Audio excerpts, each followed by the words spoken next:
My name is Renee Cole, and I actually had heard about breast cancer, but I didn't know what it was. I didn't have any known history in my family, and I did a self-breast exam. And so when I found something that felt strange to me, I brought it to the attention of my general practitioner who did the next steps, and I'm real thankful for that. As a result of that, we had mammograms and tests, and I found out at 31 that I had the big C, had cancer. So that was the beginning of my journey. Even though an African American woman is less likely to get breast cancer than a Caucasian woman, she's more likely to die of breast cancer than a Caucasian woman. And the investigations have really settled on two main factors that could be operative here. One is social and economic factors, and the other is biological factors. We ask, is the cancer in an African American woman somehow different than it is in a Caucasian woman? African American women are also more likely to get a form of breast cancer called triple negative breast cancer, which is very aggressive. It doesn't have any targets that we can use to specifically treat the disease, meaning that in terms of the medicines that they get, we're really limited to chemotherapy. A young age is associated with a more aggressive type of breast cancer often. So it's the women diagnosed younger who still have this significant difference in outcome. Even things like stress or poverty can affect the expression of genes and how that can lead to susceptibility to get breast cancer. African American women may not get screened at the recommended time because they don't have access to the services that they need to get that screening done. They also may find a cancer when they already have symptoms rather than finding it sort of when they don't have any symptoms just by going in for routine mammograms.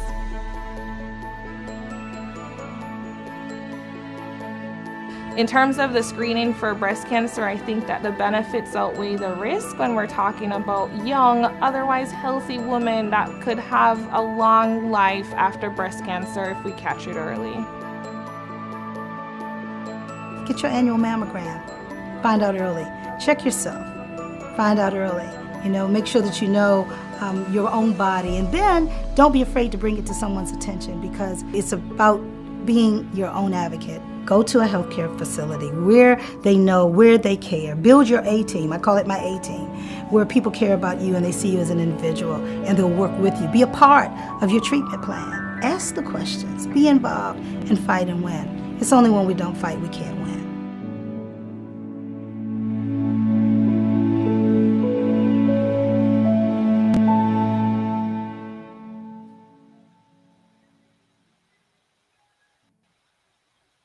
Hello, and greetings to everyone joining us this evening. We're delighted to welcome you to our virtual panel discussion focused on breast cancer awareness, testimonials, and tips. We encourage everyone to ask questions in our chat today so that you can contribute to the dialogue. Your voice helps promote awareness and understanding, making a difference in the lives of so many people. So please do me a favor. If you can click like and share, click the like and share button for us. We want to make sure that everyone has an opportunity to hear our guest panelists this evening. So right now, I'm going to turn it over to our soror, Tammy Bush, and she will lead us in a word of prayer. Thank you, Vicki. So we're going to go into a word of prayer. Gracious and loving God, thank you for gathering us tonight in purpose and in hope. We lift up every survivor, every thriver, every person currently in treatment, and every caregiver who stands in love beside them. Bless our panelists with wisdom, clarity, and compassion. Let every story shared be met with dignity, every question with patience, and every moment with gentleness. Guide our conversations toward truth that heals about preventive and early detection, access and equity, care and community. Comfort those who are grieving, strengthen those who are weary, and remind us that no one fights alone. Knit us together as one family so that what we learn tonight becomes action tomorrow, saving lives, easing burdens, and speaking hope.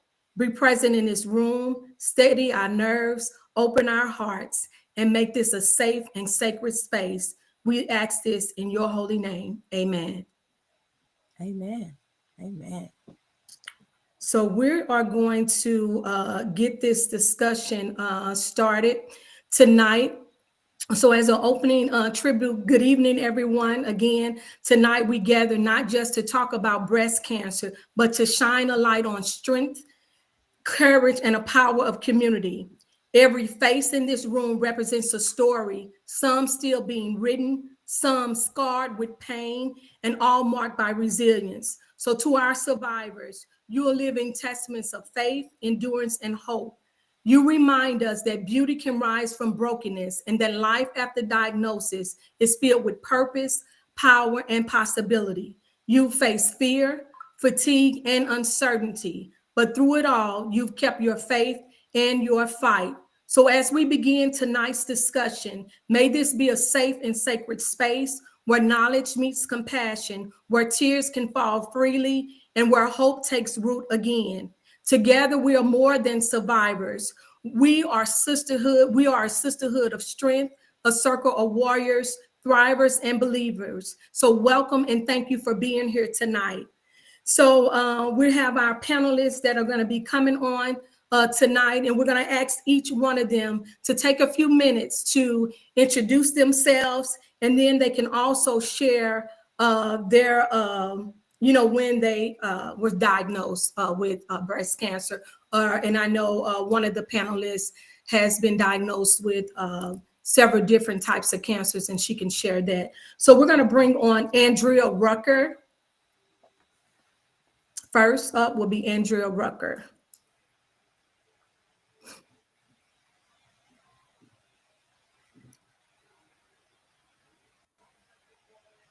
While we're waiting for Andrea to join us, just want to remind everybody that on average, 1 out of 8 women will develop invasive breast cancer during their lifetime. And breast cancer is the second leading cause of cancer death in women after lung cancer. So I just wanted to give us a couple of stats while we're waiting for her to come on. I'm on. Can you hear me? Yes. Hi, Andrea. Hello. How you all doing? Good. Okay. And I don't know if she's sorry. Go ahead and introduce yourself, Miss Rucker, and tell us a little bit about your cancer diagnosis. Okay. How you doing? My name is Andrea Rucker. I am a 46-year-old mother of 4 sons. I was recently diagnosed in February of 2025 with a stage 1 breast cancer STU carcinoma in the milk duct. While currently still fighting multiple myeloma, blood cancer, and sarcoma bone cancer, along with congestive heart failure and an immune disease called amyloidosis. All right, thank you, Ms. Rucker. And so up next, we will have Melba Sanders. We'll have Melba to introduce herself. Hi, Melba. Hello. Okay, hi, my name is Melba Sanders. I'm 51 years old. I have 3 boys, 3 beautiful boys. I was 10 years ago with cancer in my right breast, did a lumpectomy. And then 4.5 years later, it was in the same breast that left for microscopic times. So I've had breast cancer twice, and mine was aggressive breast cancer. All right, thank you. Next, we will have Chorvette Schumacher.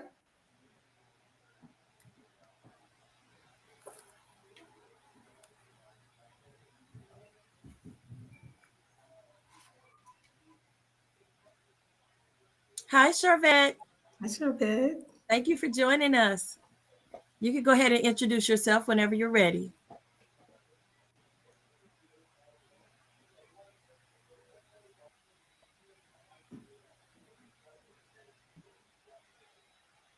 I don't know if her, I don't know if she's frozen or.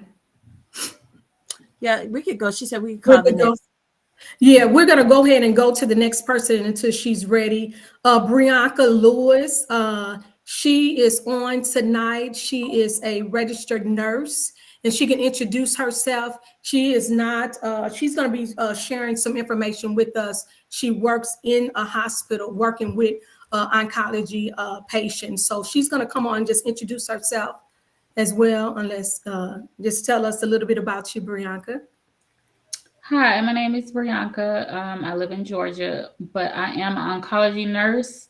I currently work in an urgent care setting. So in Georgia, they built a new hospital called Winship Cancer Institute. It's only 3 years old, and the department I work in is called the Immediate Care Center, which is like an urgent care, but it's strictly for oncology patients. So they can skip the ED and go to this unit, but we're not the ED, just strictly urgent care. So if you're sick, then you still have to go to the ED because we don't have the ED resources. But if it's something like just side effects, etc., then the patient will come to us.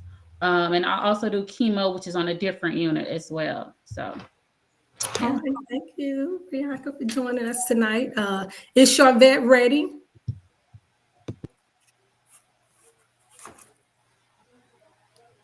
I don't know if something happened with her camera.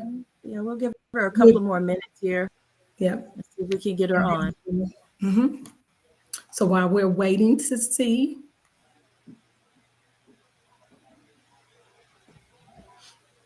okay. I think she's chatting with her now, so.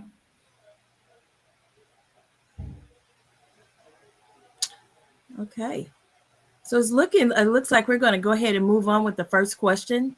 Okay. And we'll introduce her or have her introduce herself as she comes in. First, we're going to just ask you a question about your journey. So can you share when and how you first discovered something wasn't right or when you received your diagnosis? And you can start us off, Melvin, if you want to go ahead and start us off. Okay, yes. I was 39 years old. I went to the doctor. That was my first round. I went to the doctor because I felt a lump myself, and I was telling my doctor about it. But knowing that I didn't know at the time that you couldn't get a mammogram until you're 40, and he kept saying, "Well, you just got 8 months to go, and you can go ahead and get a mammogram, and they'll do it then." But I kept saying, "Well, I feel this," and he was like, "Oh no, it's just fatty tissue and that type of thing." I was like, "Well, my mother had breast cancer, and it's the same breast." And I said, "Well, if you want to do it, I'll go find another doctor that will." And he was like, "Okay, I'll go ahead. I'll send you over, but I'm for sure it's just like fatty tissue." They sent me over, they did it, and it came back that the cancer was inside of the knot that was there, and good that it was contained. And they went in and did a lumpectomy on the very first round. So I did a lumpectomy, and they took it out, but they left a microscopic piece that grew over the next 4.5 years. And then I ended up having to have a double mastectomy at that time when I found out that it had spread, and now it was in my breast and my armpit at that time. Oh, wow. Okay. Okay. Anybody right. else want to share with that same question?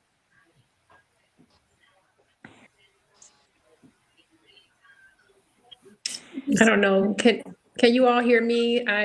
Okay, so Miss Charvette is on now. Okay, sure. Yes. So you can go ahead and My introduce yourself, Charvette. computer. Yes, I was on my laptop. I don't know. So I had to connect with my phone for whatever reason. It's not cooperating. But my name is Charvette Shoemaker Kirk. I am an oncology nurse practitioner in Atlanta. And not only am I a provider, but I'm also a survivor of breast cancer. Okay. Can you tell us when you were diagnosed with breast cancer? I was initially diagnosed in May of last year. My dearly departed grandmother, Rosa, she also had breast cancer. And several nights, like she kept coming to me, like night after night. I'm like, why do I keep dreaming about Grandma Rose? And on May 1st, while taking a shower, I felt a lump at 6 o'clock. So if you look at the clock hand and the numbers, it'll tell you like 1, 2, 3. So my lump was at 6 o'clock. This is on May 1st. On May 3rd, I was at my provider's office getting an assessment. 2 weeks later, I was getting a mammogram. Normal. Then I had to get an ultrasound, which led to a biopsy. So on June 10th of last year, the day before my daughter's birthday, I was at work and I got the call and they said I had breast cancer. Oh, wow. Okay. Man, Not that's something that you want to hear. yeah, that's while what I you're said. at I know. work, especially Exactly. working with oncology patients. So, you know, my world came tumbling apart for a few minutes there. Oh, absolutely. I can understand that. Andrea Rucker, do you want to go ahead and answer that first question? Can you share when and how you first discovered something wasn't right, and when you received your diagnosis? Well, honestly, I didn't have any symptoms. Nothing was wrong. Like I said before, back in 2021, I was diagnosed with multiple myeloma and sarcoma. They're both in remission. 2 years later, I developed colon cancer. I had a portion of a robotic ascending colectomy that removed a portion of my colon. I did chemo. Then 2 years later comes the breast cancer diagnosis. It was like November, close to Thanksgiving, and I had received a letter stating that I missed my mammogram. And I'm usually big on that as much as I visit the hospital. I can't believe I missed that. So I hurry up, called, got an appointment. I got in December, and we did the test, and they said they'll call me back like 7 days later. They called me back 24 hours later, like something isn't right. So we went in, I came back in, I got the another ultrasound done, sent me home. 7 days later again, nope, 24 hours later, they called back, said they want to do another ultrasound. So we did another ultrasound. Then they called me back and said they want to do a biopsy. So we biopsied, and then that's when they found out that it was in February of this year. So this started in November. So February is when they said they found the cancer in the milk ducts. It was stage 1 breast cancer STU in the milk duct. I had no symptoms, no lumps, no anything. I just happened to miss my mammogram and followed up on it. And thank God that I did, because it would have been worse. I had, with my history of cancer, I decided to do a double mastectomy. So I had the mastectomy in March. They removed my lymph nodes to test everything on the left side. Everything came back negative. I didn't have to do chemo or radiation. I had my breast reconstruction in June and received my implants, and I rung the bell in September. Oh, wow. Okay. Congratulations. Congratulations to you all, too. I know that, woo, Andrea, that's a lot. Yeah. You know, I can imagine, having to go through all of those things and that's been with over the last 4 years. Yeah, that's a lot to go through. So, Miss Schumacher, can you share when and how you first discovered your diagnosis, and tell us, when you really found out something wasn't right, and you discovered your diagnosis during the time that you found out? Can you share that with us? Go ahead. I think she already answered that one. Okay, she sure did. So we're gonna go to the next question, and we're gonna start out with you, Ms. Schumacher. What were your first thoughts or emotions after hearing the words that you have breast cancer? Yes, I want to back up and just say thank you so much for having me on. I think this is a much needed forum, especially for African American women. Unfortunately, we succumb to breast cancer more so than our white counterparts because of healthcare disparities. We have disadvantages to quality healthcare, of course, discrimination, and our own personal beliefs. Correct. And I agree with that. And that was something that was talked about in that video. If you heard some of the things that they shared in that video that we shared at the beginning, they talked a bit about that. So, what were your first thoughts or emotions after hearing the words "you have breast cancer"? What were your thoughts during that time? Of course, I went to worst case scenario, being an oncology provider. So, and not knowing and knowing too much, it was like a double-edged sword. I didn't know what the stage was, the prognosis was, the receptors. I just knew that I had something that was going to be life-changing, and I had a mini meltdown. I most Yeah. certainly did. And just going to be, yeah, I had a mini meltdown. And once I met with my provider and realized that it was early stage and my receptors were positive, I felt I had a better outcome. And fortunately, I did. Okay, and Yes. that was good. And Yeah. then having working in the oncology department itself and seeing all these different patients and having gone through that yourself, I know that was a big ordeal for you. So, Absolutely. Melba, do you can you answer that question as well? What were your first thoughts or emotions after hearing the word you have breast cancer? Well, when I first heard it the very first time, um, I kind of just sat there because I had just dealt with my mother who had breast cancer and she lost her breast, and I just sat there just thinking of everything that my mother had went through. I didn't I didn't cry. I didn't do nothing. I just sat there. And the lady was like holding my hand. The nurse, she was holding my hand and she just asked, "Are you okay? Are you okay?" Because I was like emotionless. And I was like, "Yeah, I'm gonna be okay." But when I walked outside and I got in the car, I just cried like a baby, just sitting. I just broke down and cried. I was like, me? Nah, like, nah, I just went through this with my mom. I just helped her get through it. And I just kind of Right. broke down real bad in that car, like, God, please don't take me away from her. That was my first thoughts. Like, God, Right. please don't take me away. Mm-hmm. Yeah. Right.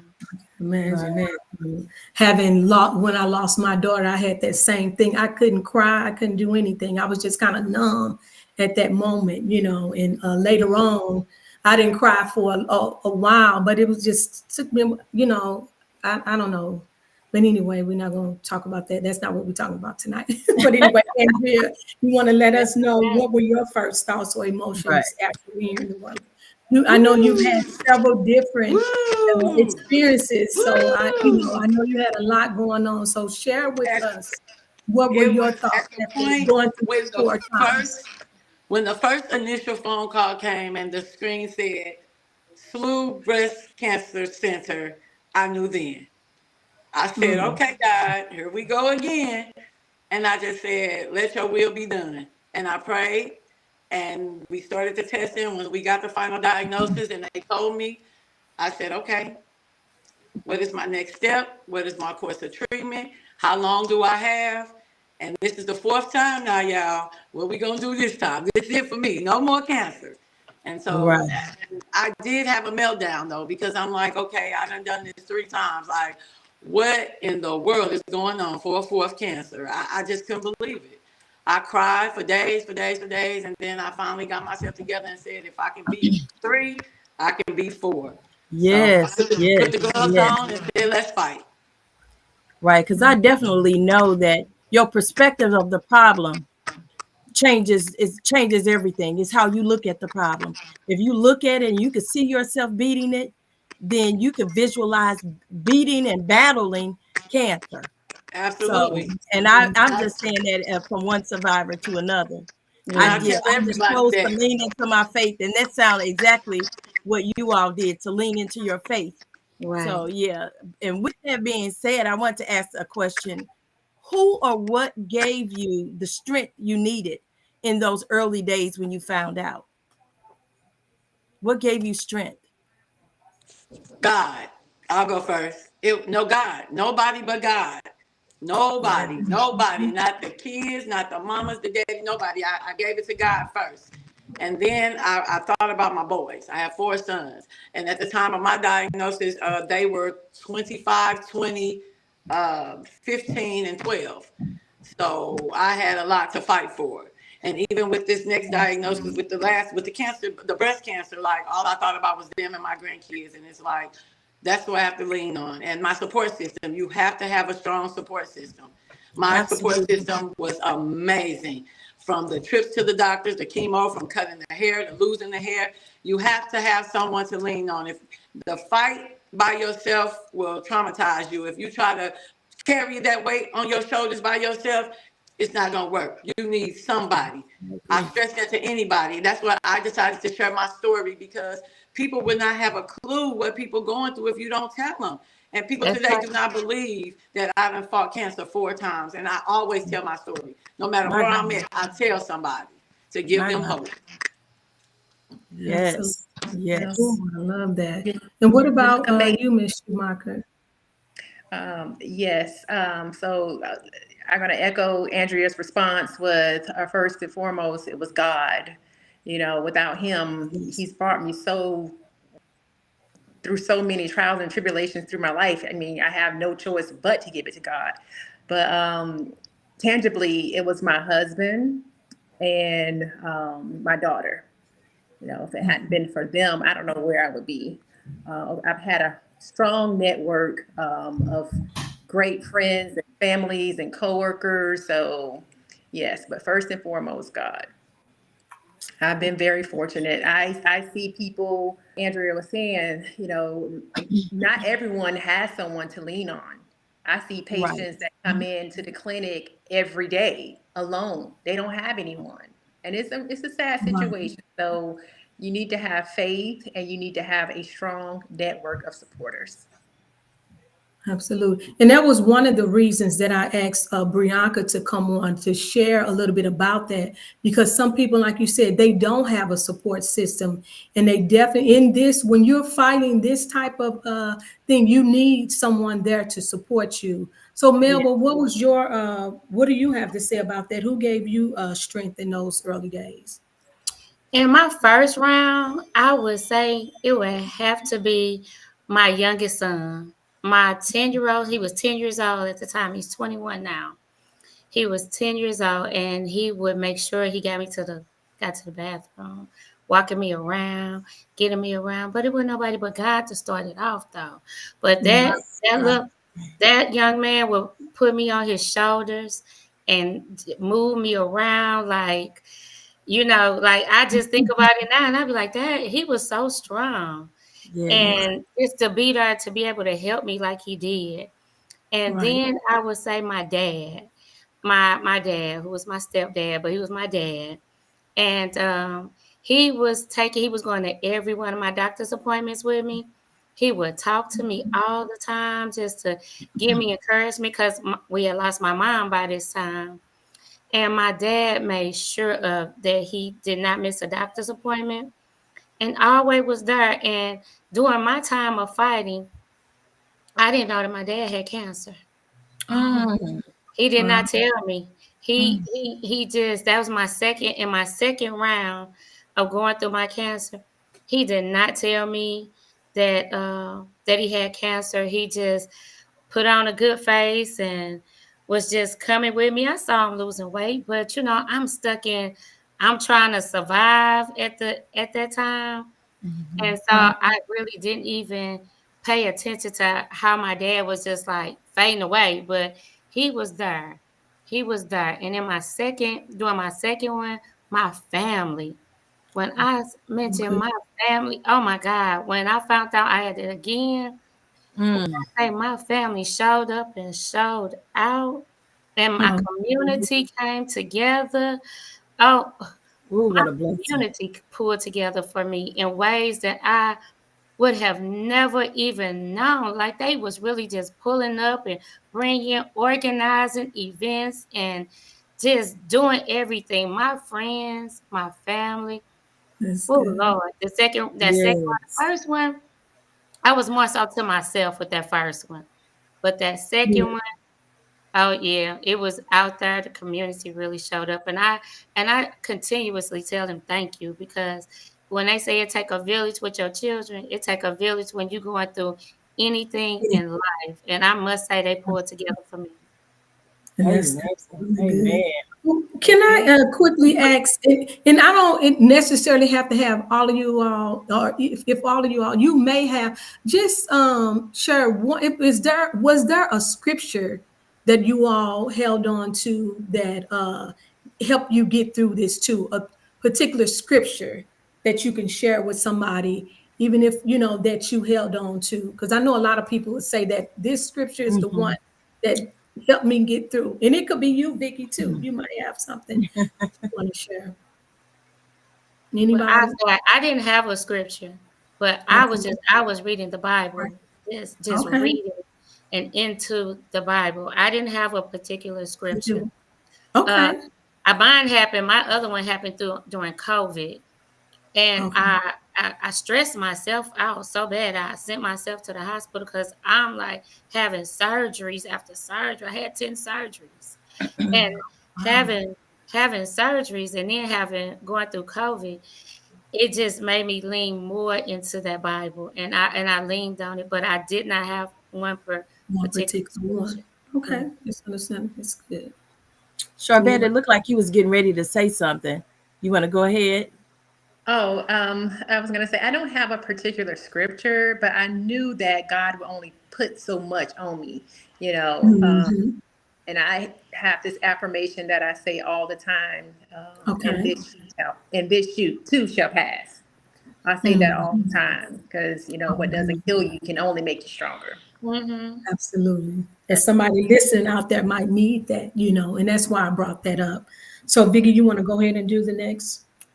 Yeah, and I also, if I can add, I did have a scripture. And Okay. I recently wrote a book, and this scripture is in there. It was what led me to write the book. And it was Isaiah 46:10 that says, to be still and know that I am God. So, in other words, God was saying that to trust him and to Absolutely. surrender to me. So that is what I had to do. I had to trust God that he could fight that battle for me. Mm-hmm. He told me to drop your weapons. And basically, he was saying, Vicky, this fight belongs to me. And I Mhm. wasn't used to taking the L. I wasn't used. That wasn't how I was raised. Right.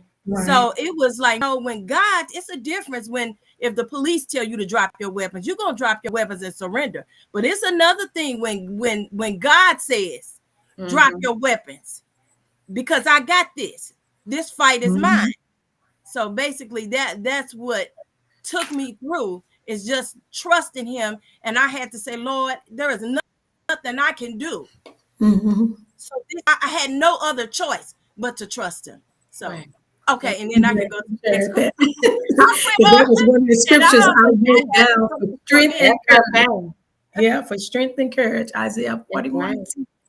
40, Go it ahead. was Isaiah 46:10, I do believe. So, but 41 and 46 and 10. It's 10. 41 and 10. it's 46. 41:10. Okay. 41 and 10, because I wrote it down on here. All Yeah. right, okay. But yes, that was that. But I almost got happy there for a minute, y'all. Because when you start telling that just Mm-hmm. bring back some memories. All of those Oh, yeah. reflections start to come back. But I'm gonna segue right into the next question before I get in trouble. And I want to ask you guys, what message would you give someone newly diagnosed today? What message would you give somebody who was just diagnosed? Cancer is a death sentence. It is not a death sentence.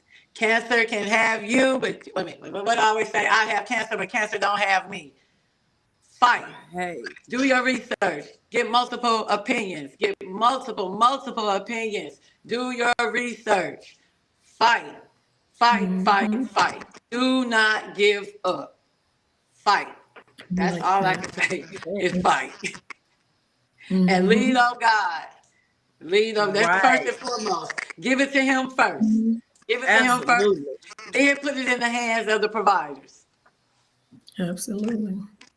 Thank you for that, sharing that. What Yes. about you, Melva?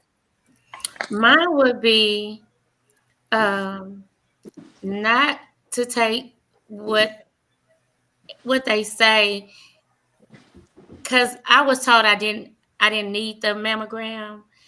So I would say if you feel it, you continue on until you get what you want. If you're trying to get to that doctor, if you're trying to get to that specialist, if you're trying to get that mammogram or whatever it is that you're trying to get, you don't stop until you get it. Because had I stopped right there with that doctor that told me I had fatty tissue, I don't know where I would be at today. Because Right. that doctor, because I was 39 years old and law says 40, he was going to dismiss me. Mm.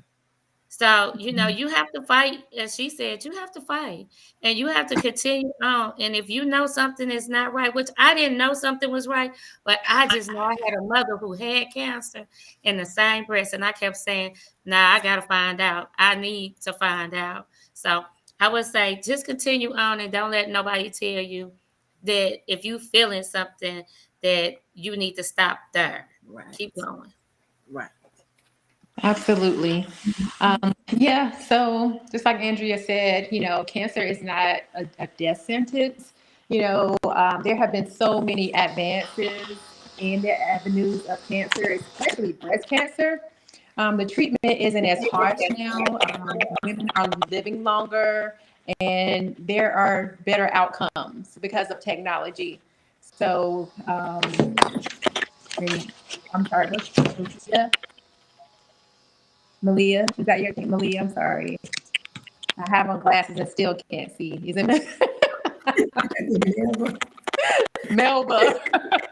Yes, You are your best advocate. So if you feel like something is array, just be hyper vigilant. Pay attention to your body. Get to know your body and check out all those bumps, lumps, humps, bruises, whatever that weren't there before. Right. Right. Good. Yes, that is right. Another question we had for you today: how important are regular screenings, especially women in our community? I guess Charvette, you could start and answer that one since you work directly with the patients. Yes. So I would say, again, to remain hypervigilant with your body, with your girls. Early detection equals better outcomes. The earlier it's detected, treatment you'll have. Some women don't necessarily need to have chemotherapy if caught early. So that's another advantage. So I fear you get detected better. So just stay on it.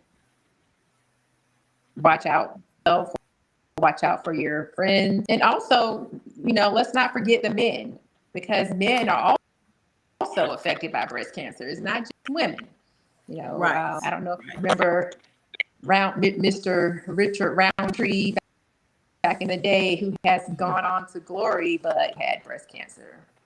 So let's not forget our brothers. Yeah, and then when she mentioned the men, I've just been hearing a lot more about men having breast cancer, and I really hadn't even thought about that, but I've seen that a lot more. But before we get to our last question, I want to go back and ask you all, what part of treatment tested your strength the most? What part of your treatment tested your strength the most? Mine was the double mastectomy. Mm-hmm. It was the double mastectomy, going through losing both of my breasts, losing Mine both was of my nipples. radiation.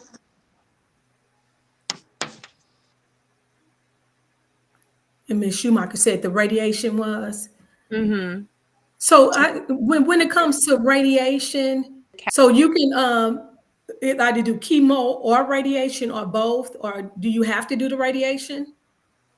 Do they make you all do the radiation, or if is that a choice?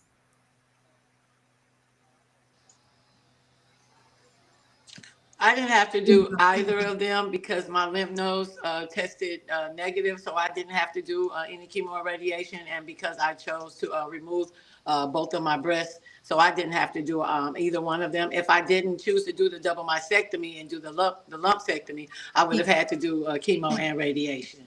Keep going with Oh, radiation. okay. Yes. Yeah, and that was the same for me. They set me up for my radiation, And when I went in and started having a conversation with them, they said, well, if you remove both of your breasts, you won't have to do it. And all I could think back was my mother did chemo and radiation, and she was miserable. She was burnt. She was hurt. She was in so much pain. And I said, no, I don't have to go through any of that if I take them off. I was like, you take them off. Wow. Yeah. Yeah, and if I can mention, Tammy, I did not have radiation. I did have intense chemotherapy.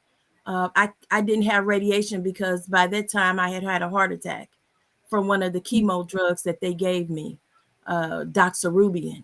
It threw me into advanced heart failure. So they said that I couldn't, at that point, my heart couldn't take any more chemo or radiation. So there are some situations in which they will not give you radiation. Okay, that's what I wanted. I just wanted to add that. Yeah, I'm glad you did add that, because I've heard, that different stories about whether or not you have to take the radiation portion of it, So I'm glad you mentioned that. So we want to go into the last question. What does survivorship mean to you all today?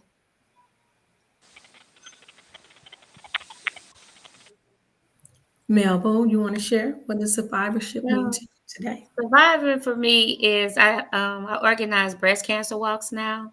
I've been doing those for 4 years. I didn't have one this year, but I've been having breast cancer walks, and I try to post about awareness and just try to bring people in together just so we can keep it known that there is this C word out there that people need to know about. And I I just I eat better. I treat my body as a temple. I do not, and my doctor was telling me, you need to stop eating so much meat because cancer comes through meat, and it scared me. And I stopped. So I don't eat meat anymore. Um, so I'm not saying that that was like the best thing, but he scared me into it. But it made me healthy. I feel better. So, but surviving for me is being able to be here for my family and being cancer free and living. So I'm blessed. I say I'm blessed. I know I'm blessed. So to survive 2 times, and yeah. We're glad you survived and that you're here to share your story. So thank you. Yes. What about you, Ms. Schumacher? What is Truly that? say that being a survivor has really made me more empathetic to my patient's plot. I understand firsthand what they're going through, like physically, emotionally, and even financially, because people think, oh, she's a nurse practitioner, she's making good money. Yeah, but I have good bills too as a result of breast cancer. Like every time I turn around, there's a bill coming, even from last year. So it takes a toll in all avenues. So more empathetic to my patient. That's, unfortunately, I'm able to pay my bill. So I will say that. But a lot of people, it has taken a significant toll on them, and it's been drastically life-changing because of it. So I am blessed. I'm thankful to God that it was caught early, because, that may not have been the case otherwise. I appreciate you sharing that, because and that's one question that I do have. Is there financial support for people that may not have the means to get the treatments and things like that? Is there any support out there for people? There are a plethora of resources for people who are economically disadvantaged. Susan G. Komen is a good resource. I'm in Georgia, so I know the Georgia Alliance for Breast Cancer. It's so many different organizations, but the best resource is to contact your case manager with your primary care doctor. Okay. Offer. All right, thank you for sharing that. What about you, Andrea? What does survivorship mean to you today? Ooh, it means the world to be able to stand tall and say that I've fought cancer 4 times. Just being able to be here for my kids, my grandchildren, and just to be able to bring awareness to our African American community about this deadly disease that's killing us. You have to treat, like Miss Melba said, and like Miss Schumacher said, you have to treat your body like a temple. I eat better.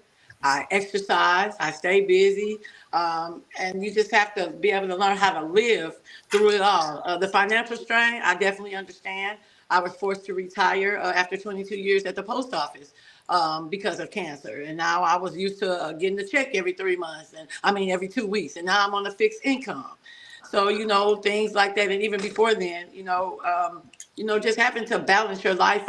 You have to go to doctors. I have doctor's appointments like 3, 4 doctor's appointments a month. If it's not the breast cancer doctor, it's the multiple myeloma doctor, the sarcoma doctor, the heart doctor, even the colon cancer doctor. So every month and 2, 3 times a month, 4 times, I'm going to the doctor. So it's just all about being able to live through your circumstances. And one thing I'm not going to do is I'm not going to live like I got cancer. I wake up every morning. Once I thank God, I get up, I put my clothes on, I get my hair done, I keep my nails done, I go do whatever I need to do to keep looking good, because you're Yes. not going to tell me that cancer is going to make me feel less than what I am. I refuse Right. to let that happen. I know I that's refuse right. to. Only time I think Yes, about Hey, cancer, I'm with you on that one only there. time I think about yes. cancer is when I have to go to the doctor, when I have to take my medicine, and late at night when I'm in the bed and my body is aching and I'm getting these hot flashes, and I'm telling Lord, one more night, Lord, give me one more night to make it through it. And when I open my eyes in the morning, it's let's go, girl, cancer where?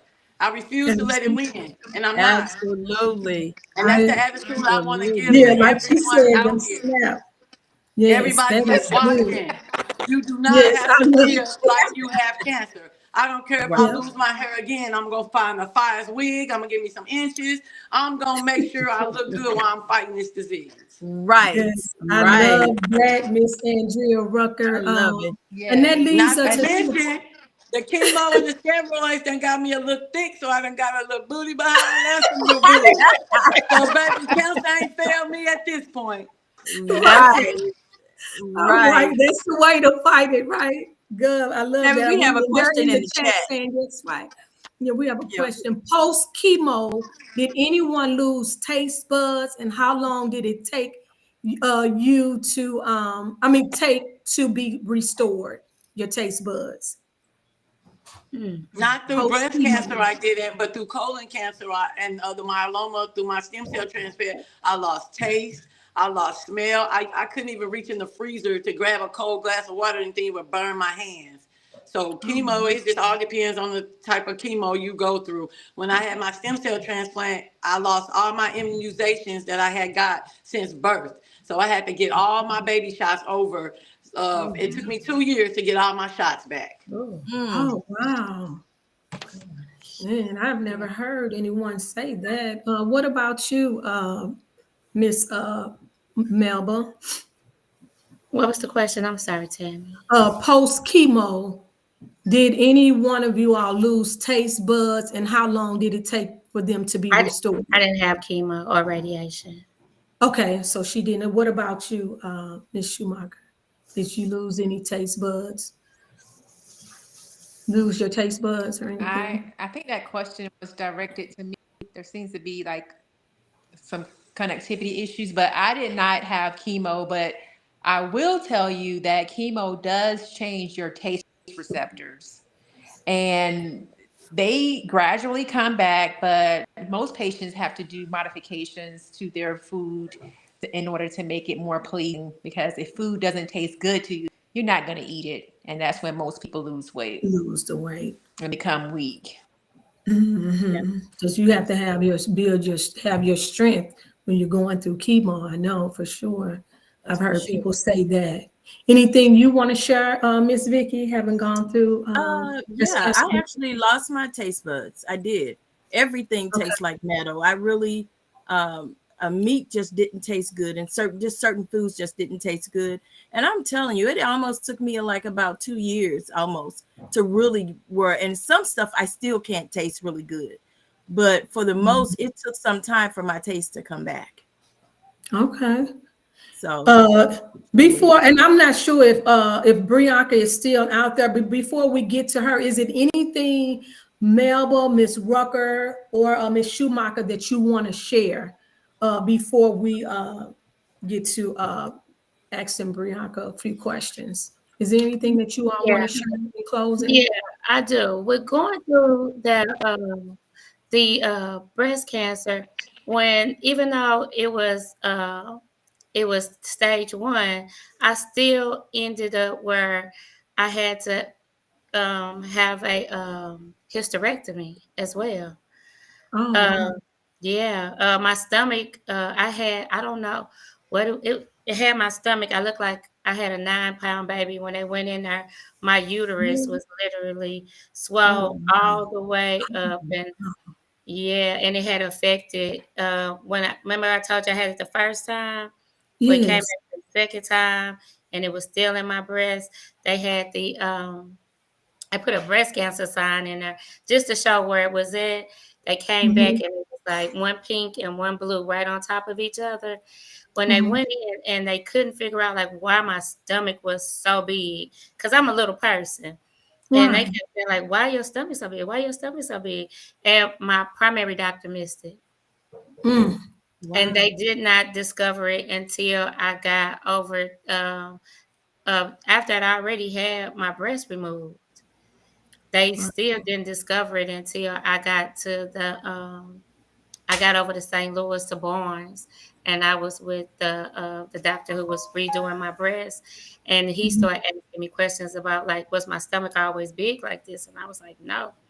And my doctor who was redoing him, he's the one who actually was like, nah, we finna get a hold to your primary doctor. And he is the one that made me, he said, you don't need to go back to her because she should have caught this, because now it's going down into your stomach. So Mm. yeah, so they had to go in. I had to have a whole hysterectomy. They was like, I hope you don't want more kids because it's over with. I was like, no, look. So my kids, they already had my kids, but it's just you have to be aware. And I wasn't even aware that my stomach. I knew my stomach was big, but I didn't think anything about that. So that's just something else for us, even as going through it, that we have to watch out for ourselves because, again, that's 2 doctors. One that told me I didn't have it, and the second one didn't even notice that something else was even going on with my body. So, yeah. So I would just say, ladies, we just have to continue to be there for ourselves and monitor our own bodies because I didn't.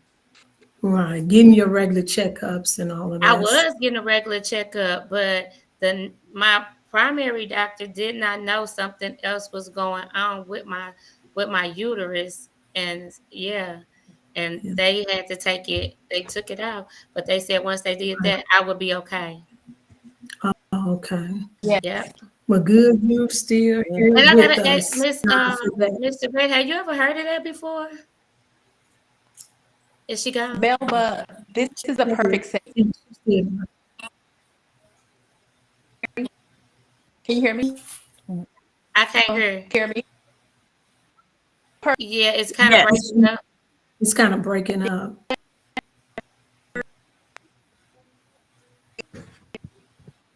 Yeah, you might have to go back out and come back. Yeah. Yeah, you might have to go back out Breast and come back cancer in. is called Oh, there BRCA1 and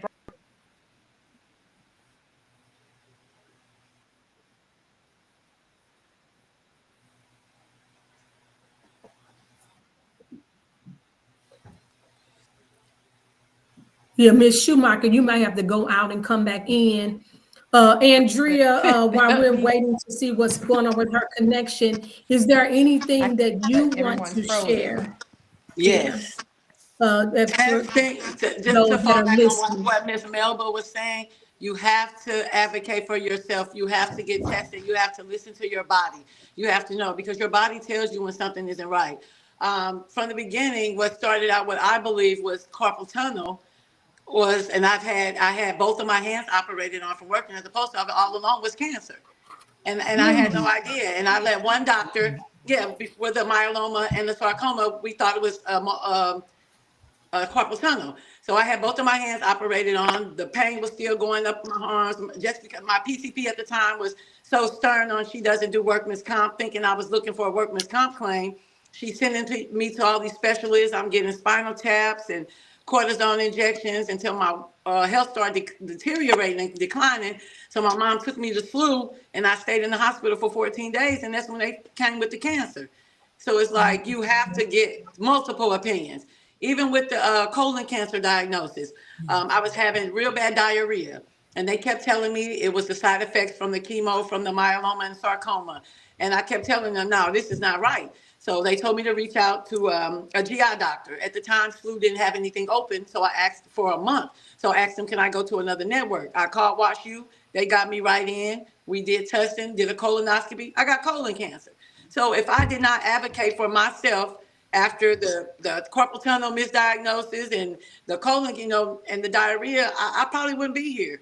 If it wasn't, my mom was the main one, like, you have to go get a second opinion because something is not right. So I'm forever thankful for my mom for pushing me to go to SLU and get a second opinion. But like Ms. Melba said, you have to advocate for yourself because these, not to take anything for anyone in healthcare, but when it comes to African Americans and health, if you ain't got these dollars and this good insurance, which I did at the time, I had Blue Cross Blue Shield from the post office, but once they got their cancer diagnosis, they dropped me immediately.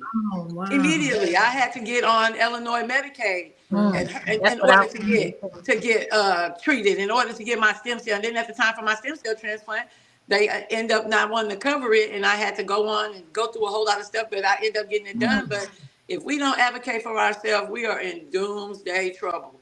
People, get tested, go to the doctor, get 20 opinions if that's what's going to save your life. Yeah, but one of the listeners on that said the same thing. You are your biggest advocate. Ask those questions, Right. So I appreciate her sharing that in the chat. Right. So you want to finish answering the question, Ms. Schumacher, before we get to I'm so sorry. I don't know why my connection kept freezing, but I wanted to ask Melba if you had genetic testing. Yes, they did.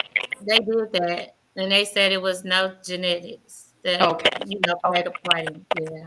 So that's an important thing. So once you're diagnosed, it's important to see if there's a genetic mutation that puts you at risk for breast and ovarian cancer. So when you were saying that your abdomen was big, I was thinking that maybe you had a BRCA2 mutation, which increases your risk for ovarian cancer.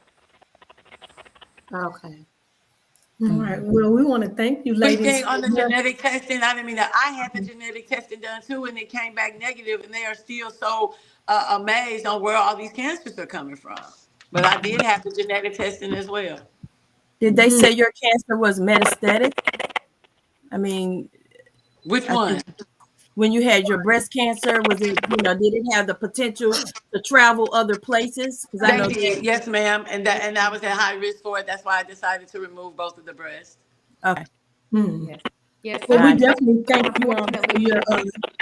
Go ahead. You don't have to have a genetic mutation. Some people have what's called Lynch syndrome, which increases your risk for developing multiple types of cancers. But it's just best to discuss that with your PCP and your just.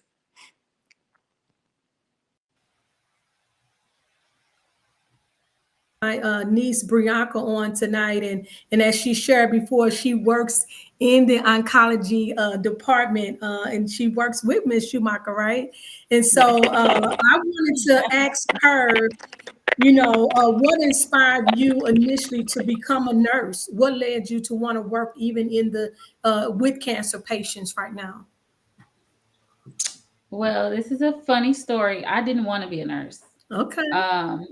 I didn't want to be a nurse at first because I believe I was getting out of high school and Ebola came out. And I was like, oh no, I would never work in a hospital and be around these people. So I did not want to be a nurse, but I became a nursing assistant because I wanted to make more than minimum wage. Mhm. So I did that, and I love working with the geriatric patients, but I still didn't want to be a nurse. Okay. So I searched in different places. I did business, I did prereqs for law, I did dental assistant. Um, but when I was doing the law, I was like, I don't know if this is for me. It just didn't seem right at the time to do that. And so I kind of reflected on what patients' family have told me about how I care for their family members, and just reflected on just my past experiences in my career as a nursing assistant. Mhm. And, I had a lot of patient family members tell me, "Oh, you're so good with them." But I didn't see that. I just enjoyed what I did. Okay. So it took for me to see to reminisce past and see the nurse in me that I didn't see at first, to choose Okay. nursing. So that's how I became a nurse. And then I chose oncology because I had my preceptorship on the oncology unit, and I was just so curious and intrigued by the treatments. And then all the different kinds of cancers, many, and I'm still learning as an oncology nurse now. It's just so many different kinds of cancers.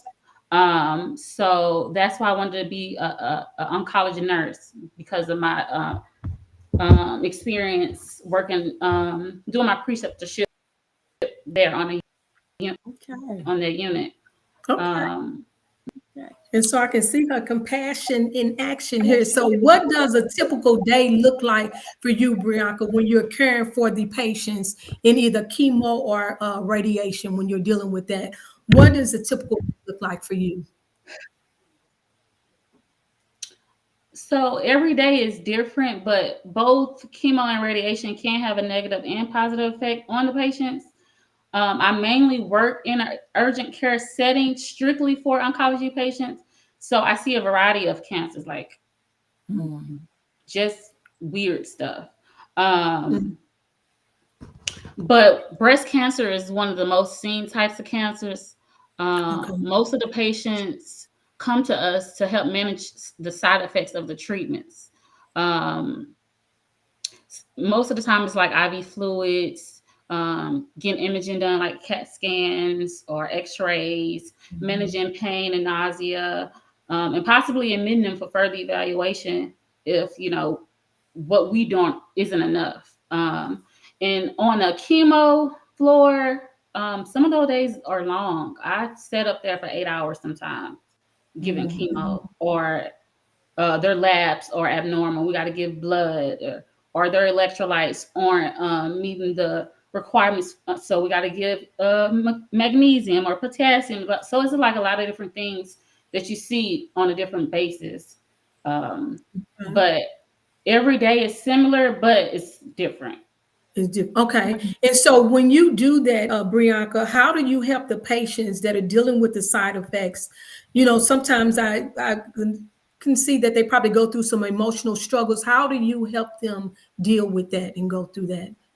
Um, so first, I like to reassure them that some of the side effects are expected.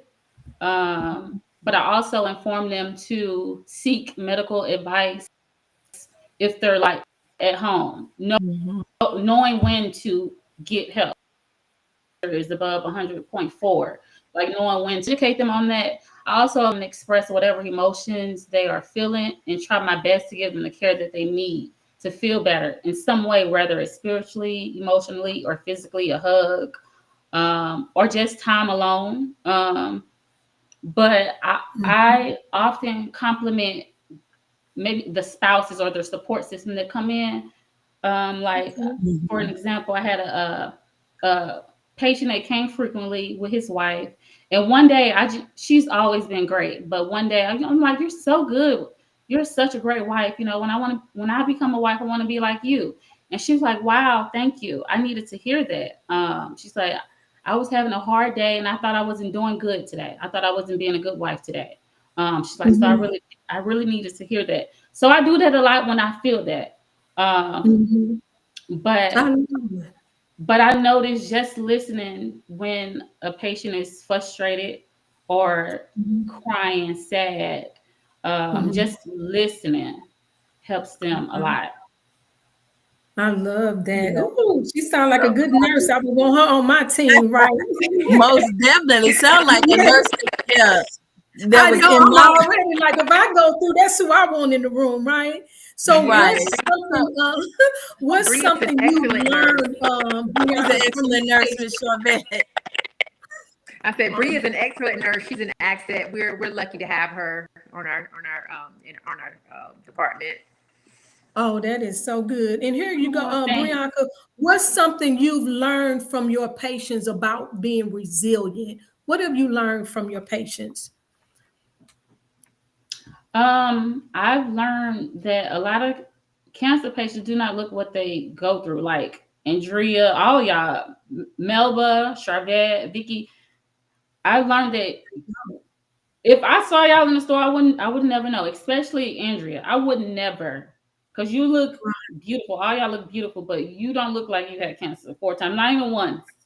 So I've learned that these patients do not look like anything that they're experiencing. And also some people come in cracking jokes, laughing, saying, you know, you got to keep from crying. You got to make jokes to keep from crying. So working in this specialty has taught me the true meaning of resilience, the strength to keep smiling through the pain.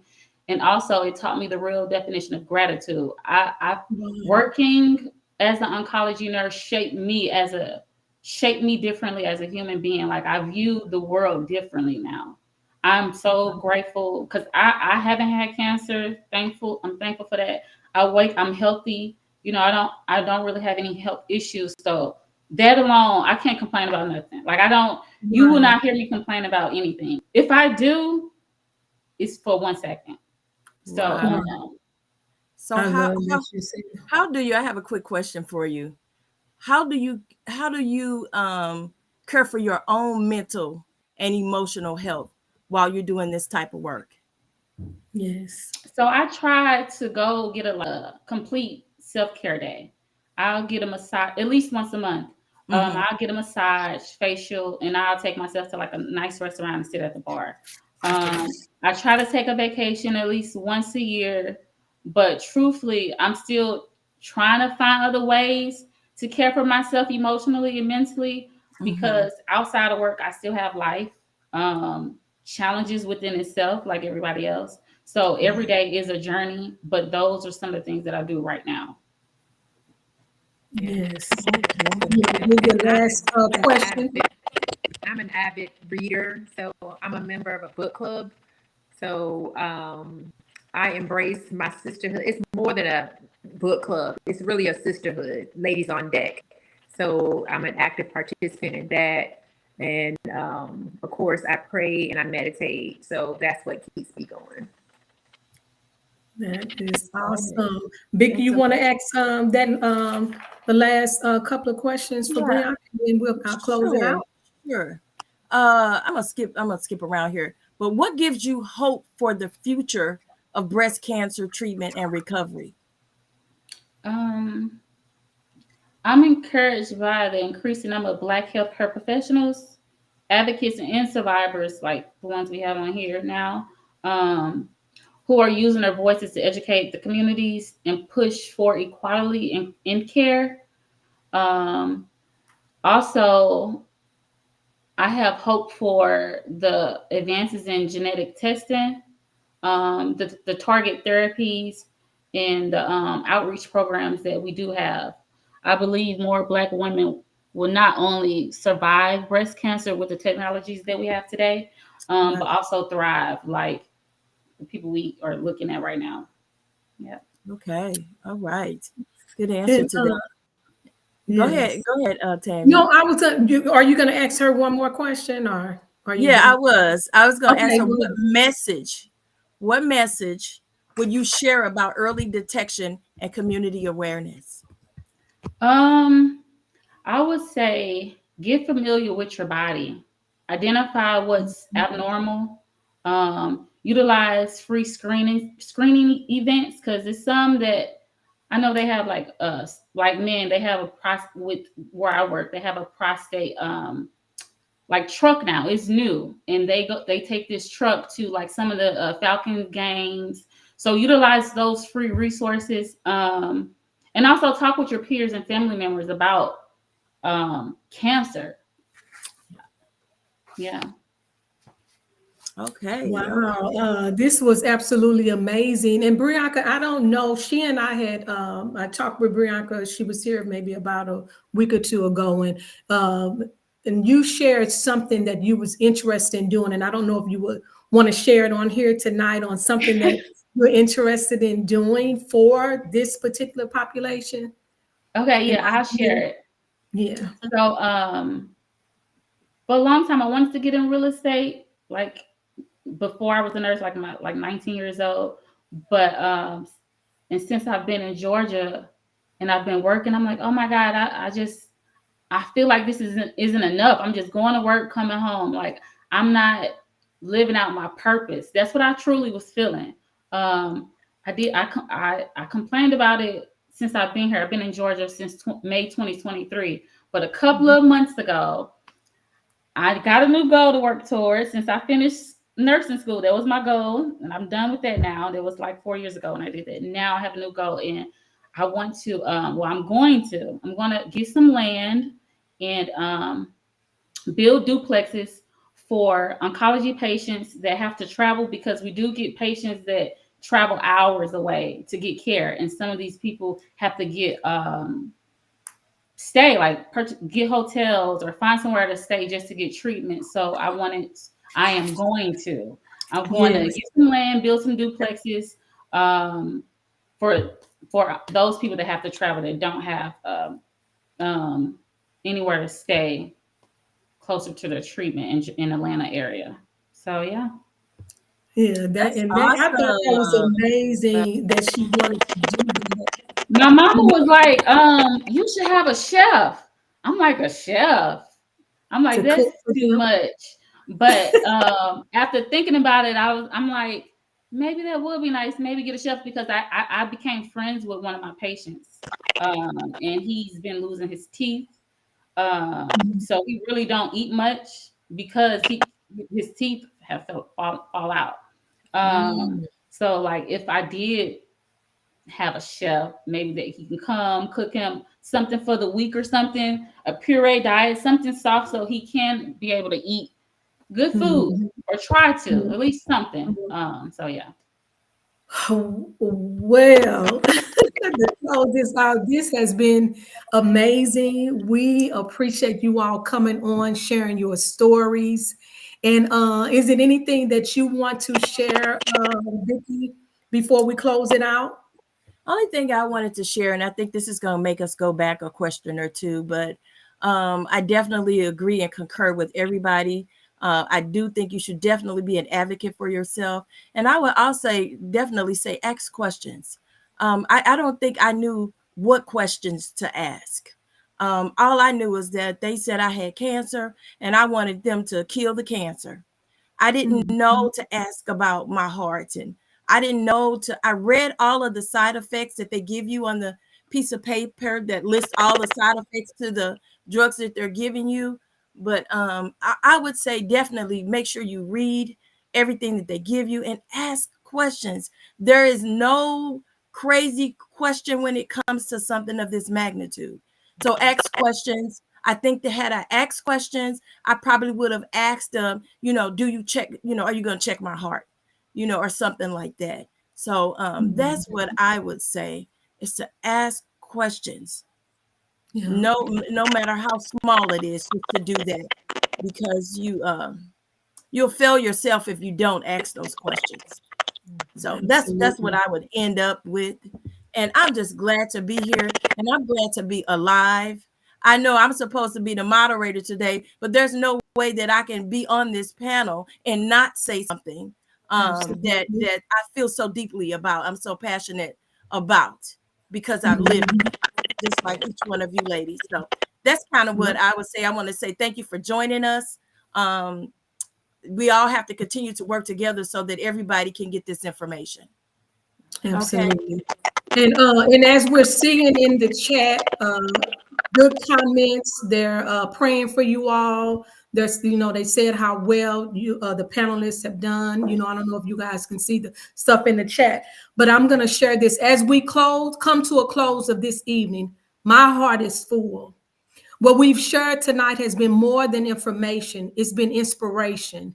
We've witnessed strength that defies statistics, faith that conquers fear, and love that continues to carry families and communities through the hardest moments. To our survivors, you are all living proof that hope is stronger than cancer. Your courage reminds us to cherish every day, to speak up, to get screened, and to support one another through the journey. To those still fighting, we stand with you. You are not alone. Your community is behind you, praying, believing, and cheering you on. And to those we've lost, we honor your memory with action tonight. Your light continues to shine through every light we touch and every story we tell. So may we leave here tonight with renewed purpose to educate, to advocate, and to love a little harder. Let's continue this work beyond this room so that together we create a world where awareness leads to early detection, treatment leads to healing, and no one has to walk this road alone. So thank you to our panelists, our survivors, our supporters, and every heart that made tonight possible. May God bless you all, and may his peace and healing and hope continue to surround us all. So congrats. Yes. Yes. And I wanted to, still thank you all. Again, we're going to continue to pray that you all stay in remission, and that you can help somebody else and by sharing your story tonight. So in our closing prayer, I'm going to close out with a prayer. That was just a message. Tammy, go ahead. Tammy, we're going to pop one thing up. I'm so sorry. We're going to pop my book up for a second. I do want the ladies. I think that this book will actually help each one of you. If you could visit Amazon or Barnes & Noble. I just wrote a book called Drop Your Weapons. And it talks about my journey through cancer, my journey from cancer to advanced heart failure, and kind of where I am now. It talks about me surrendering to God through this whole journey. So she's going to bring that up. Yep, there you go, right there. So you can log on to www.vickyerson.com and you can check that book out. And I believe in my heart that it would definitely be a blessing to each of you. Absolutely. And then if you're on our Iota page, the page that's on Facebook, you can share Vicky's story. She shared her story on yesterday at an event we went to. She did an excellent job, and you can listen to part of her story on our Iota page as well.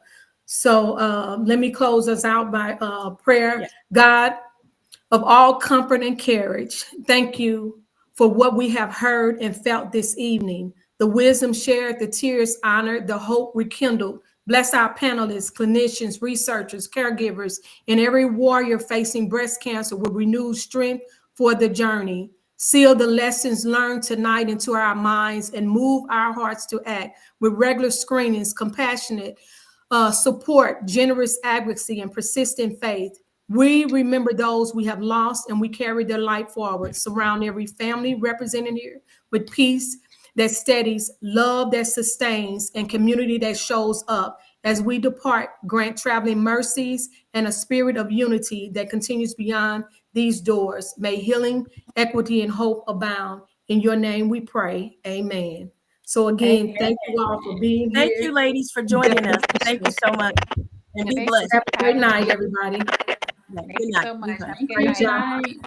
All right. See you. Thank you. All right. Bye. Bye.